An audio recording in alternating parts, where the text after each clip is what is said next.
Okay. I'm grateful for y'all, all the people who prayed, all the people who texted, all the people who had prayer vigils, all the people who were concerned and sent love and sent notes. Just grateful.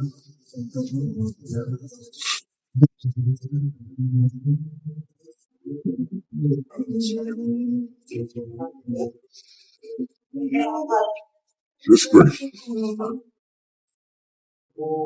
Not afraid to die. Don't want to hurt my kids. People who love me. Church, Dallas Bishop T.D. Jakes has finally broken his silence amid swirling rumors about his alleged attendance at parties hosted by Diddy. Sources indicate that Jakes is now considering legal action against those spreading unverified claims about his involvement. Following the recent spotlight on Jay-Z and Beyoncé's reported connections to the controversy, Jakes has emerged as the latest major figure linked to the unfolding saga. The situation now raises critical questions. What really happened at those alleged gatherings, and what accusations are being made against him? 18, 19 years of age, this person is killing it, and they're saying to you, come on in, let's talk. And so I did. I went in. We sat down at a very long dining room table in a room that she had, and for 2 hours, it was unbelievable. Pouring of heart, crying, him talking about my father, we talking about these scenarios, and I inwardly just knew I had finally found someone who could get it, someone who understood. I'm sitting at this table, and for the first time talking to any man, I got tears coming down my face because somebody gets me. Somebody understood what I was going through. Well, after sitting there and having this long discourse with him, I finally look at my watch and I'm like, oh my goodness, I got to go. I got to get this car back to my mother. She's going to kill me. So I said to Bishop, I got to get up. And I got up from the table. He got up from the table. He walked around toward the way I had to exit quicker than I got over there. And when I started to walk past him, he pulled me to himself, wrapped his arms around me and tried to kiss me. And in that moment, I literally died. I could not. I tell you, to this day, I can't remember how I got out of that place. But I remember driving home with all kinds of crazy thoughts and what in the world am I going to do now? And I finally get home, get in the house, get in the bed. I'm going to try to go to sleep. And I get to sleep and get up in the morning. And in the morning, I step into our bathroom and my home phone rings. My mother answers the phone and she says to me, Wayne, it's Elder Jakes. And I get on that phone. And when I get on that telephone, I can hear water. He is sitting in a bathtub. And in that thing, he says to me, without any hesitation, there's 3 things I need you to do. The first one is, when I come to Pittsburgh, you're going to be the only person I sleep with. The second one is, you can't sleep with anybody else because I don't want to give my wife anything. And thirdly, I will take care of you the rest of your life. I can't to this day remember how I got off that phone, but I do know I made a decision that I wasn't going to the service that night. And eventually I told my mother, I'm not going to go to the service tonight. She says, no. You know, we got a rule in this house. If we go, you go. I never told her what he had done. I went to church, and the most humiliating thing imaginable happened that night at church.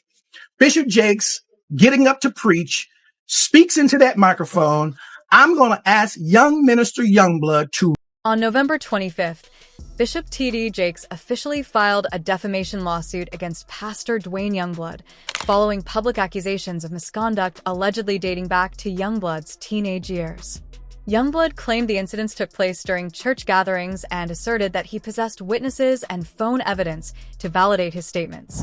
The claims were highly unsettling and quickly gained public attention. Since then, Bishop Jakes' name has surfaced in court filings connected to Diddy and has also been referenced by comedian Cat Williams, linking him to the expanding controversy. Is named in a federal lawsuit against musician Sean Diddy Combs. It's filed by a producer that worked with Combs. It discusses how the singer planned to leverage his relationship with the bishop to soften the impact on his public image of Casey Ventura's lawsuit. Ventura is a former girlfriend of Combs who filed her own lawsuit in November alleging abuse, violence, and sex trafficking.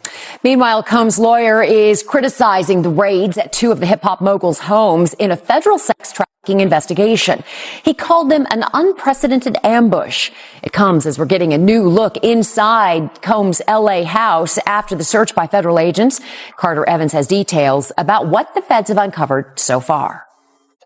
Guns, cell phones, and other electronics are among the items taken from the homes of music mogul Sean Diddy Combs, according to a source familiar with the search warrant performed by federal agents at his properties in Los Angeles and Miami. TMZ says this video shows the aftermath of the raid inside Combs' L.A. mansion. Drawers empty, documents scattered, and safes opened and searched. Hours after the raid started, Combs was seen walking around the Miami Opa-locka airport, according to TMZ, which also obtained this video. Later, at the same airport, authorities arrested Combs' associate, Brendan Paul, and charged him with drug possession. In a civil suit filed against Combs by former music producer Rodney Jones, Paul was accused of being a drug and gun mule who allegedly aided Combs in sex trafficking.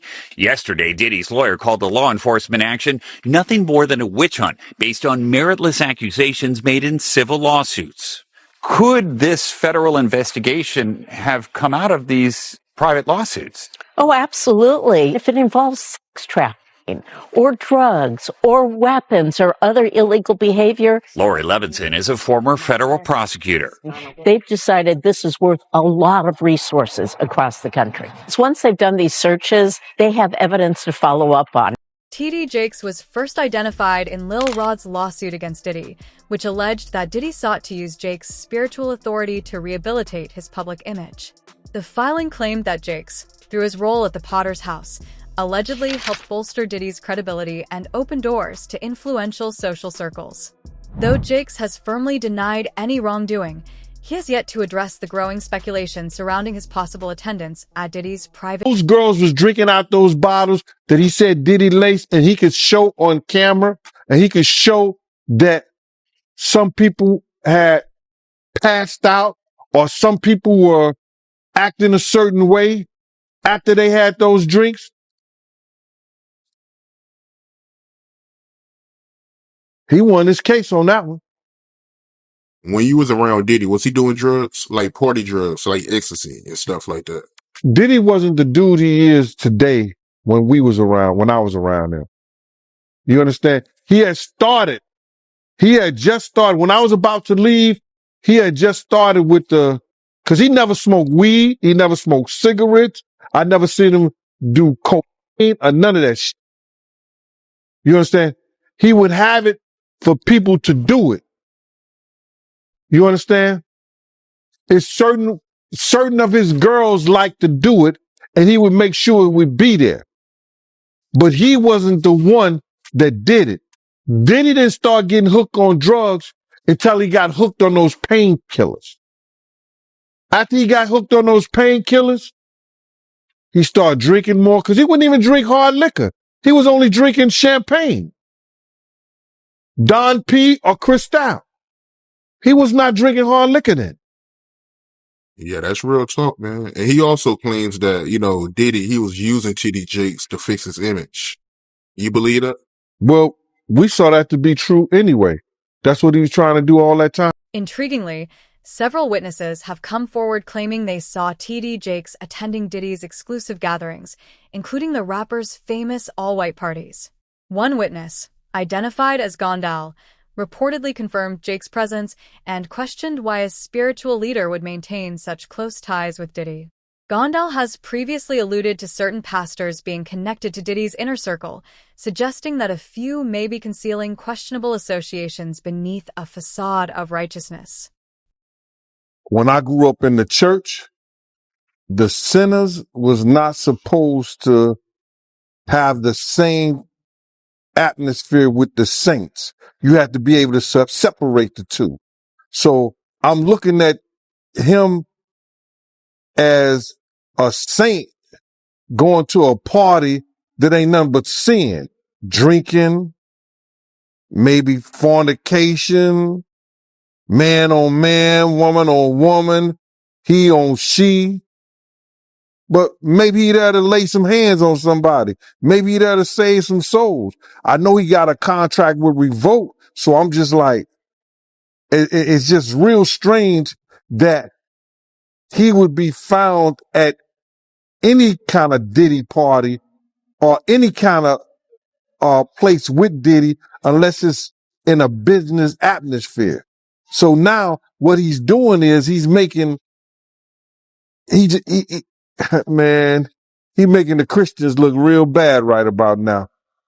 And you've been to these parties, right? Oh yeah. I was there when he was doing the white parties in the Hamptons and the whole 9 yards. So I know what goes on at the parties. If, they probably got a little bit more freakier, as time went on, cause they got to the point whereas that they didn't even care. It used to be secretly, where people used to go to, separate rooms and different rooms and they wasn't doing that out in the public, but now they don't care. Men kissing men and all this other stuff. That's just crazy. So why do you think he was going to these parties? I think that he's going to the Diddy parties, bruh. If he's going, we know he's going to the Diddy parties, and I know that I know what usually happens at the Diddy party, or what we told this happened at the Diddy parties.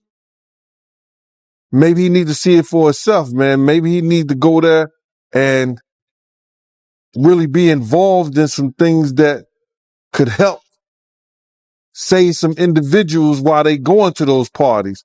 Or maybe he just going to, man, it's hard. It's hard to even talk about why would you find a religious man, when that the saints supposed to separate themselves from the sinners.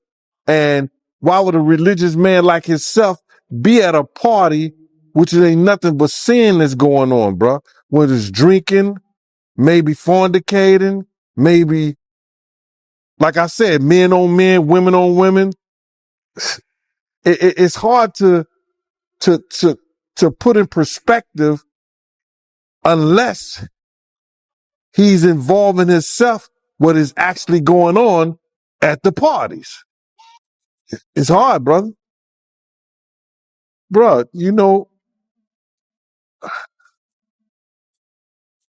can't, I really. Diddy, famously protective of his multi-billion-dollar empire, has always been meticulous about managing his public persona. According to reports, he made substantial financial contributions to TD Jake's megachurch, with Jake's allegedly assisting in polishing Diddy's image in return. Since being mentioned in the lawsuit, insiders claim Jake's has been under immense pressure, one source even describing a moment when he nearly collapsed during a sermon. Those close to him say he's increasingly anxious about becoming further entangled in the legal drama and is doing everything possible to keep matters discreet. They're either contacted or they know what they really got. So you feel like they might be worried that they might be on tape at one of Diddy parties doing something they wasn't supposed to be doing? I think that the celebrities that may be worried is because what Lil Rod said. Lil Rod said in this affidavit that Diddy had every room taped and bugged. Diddy had, bro, can you imagine He had every room taped and bugged, and they found little bugs and little tape recorders. I mean, little those micro projectors or whatever like that, or video cameras. They found them in the house, bro. So by them having those things in the house, and people know there's drugs, there's alcohol, there's loose women, there's loose men, woman on woman, man on man, all kind of crazy shit. Bruh. Recent reports claim that a well-known pastor was captured on video footage recovered during federal raids at Diddy's Miami mansion. Although authorities have not verified the individual's identity, figures such as Gondal and several alleged victims have speculated that it might be TD Jakes. Insiders believe these recordings are a major source of Jake's growing anxiety, as their potential release could not only tarnish his public image, but also expose him to serious legal repercussions. You believe in others that you were presented with? Well, the thing with a sexual abuser is they follow a pattern. They fall to type, and you become very clear on what that pattern is, particularly a serial sexual abuser. And these cases were all identical in the facts, identical in the story. It was beginning, middle, conclusion. They know each other? Boom. None of them knew each other. Did you have them meet? No. Did you have them coordinate stories? No. Do you think they had any contact with each other before they came to you? Absolutely not. And when you were talking to them, well, first, the ones that you didn't take, why not? Stories didn't make sense. Stories didn't fit the pattern. Stories were not credible. I mean, this is my 30th year as a lawyer. I've tried over 100 cases. I can assess whether somebody's story is credible. And if I don't believe it, I'm not going to put my name on a pleading, sign it, and file it in court. I'm not doing that. And that's what I did with the 60 plus cases that I rejected. And this is not really your area of expertise. If people look you up, celebrity lawsuits is not really where you make your bones. Why this? Well, I was involved in the Weinstein litigation. Right. I was involved in the Paducah litigation. I was involved in the Hayden litigation. Why did I do this? I do this because it's important. I think it's important for people to be heard, have their chance to get the power back. Because sexual abuse, sexual assault is about one thing: taking power, humiliating, demeaning a person and a victim. It has nothing to do with sex. And so I think it's important. I think it's important to get the word out. I think it's important for men to feel, hey, look, I can come out and be heard just like a woman could. And the defense that, look, they knew what they were getting into. These are... Several legal analysts have noted a disturbing pattern running through the accusations surrounding Diddy and those allegedly connected to him, suggesting the behavior described was less about desire and more about exerting power and control.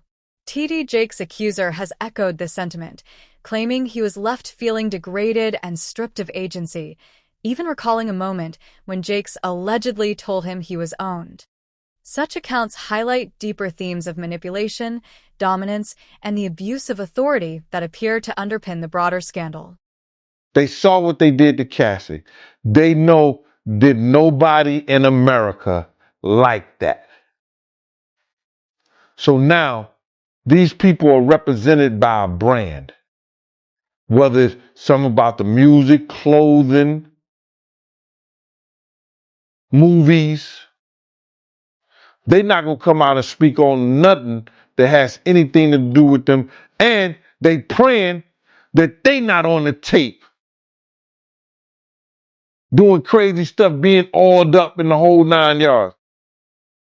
They praying. So until the feds say, hey, yo, listen here. We got you on, hey, buddy, we got you on this tape. And girl looked like she was pretty young. We're not going to show it, but we need you to come and testify against Brother Love, P. Diddy, Puff Daddy, Sean Combs. That's when they're going to start talking. And they're not going to be talking in his favor. When the feds come to them and show them what they got on tape, because if he had 250 tapes 250 cameras all over the house, Somebody got caught stealing a cookie out the cookie jar. It could be your favorite pastor. It could be your favorite politician. But they didn't think they was being watched. And Brother Love was watching. Yeah, I mean, TD Jakes, he haven't even came out and said anything. And him and Diddy was real cool. Amen. Amen. Yeah, man. And I know the people in the congregation over there is shaking in their boots because this man then led them probably allegedly probably led them to damnation because those people's hearts are going to be broken if that man is seen on those tapes doing anything. Because people always put their faith in the pastor instead of putting their faith in God. And what they need to do is understand that he's just a man. And he has a history. It's not looking too good for him. So you feel like celebs are worried that they might be on tape? Oh, they know. That's why they ain't speaking up or saying nothing. Yeah, I was at a Diddy party, but I know I ain't do nothing. When you don't know somebody's taping you, when you don't know that somebody is videoing you in some kind of form or fashion, you got that alcohol, you got the drugs in you, they're a little loose, bro. Some observers believe TD Jakes might have been another prominent figure entangled in Diddy's alleged circle of manipulation. According to various claims, Diddy supposedly lured influential guests to his lavish parties, where they were allegedly drugged and secretly filmed in compromising situations. These recordings were then purportedly used as a means of control or blackmail. While such theories have fueled widespread speculation, none of these allegations against Diddy or Jakes have been officially verified.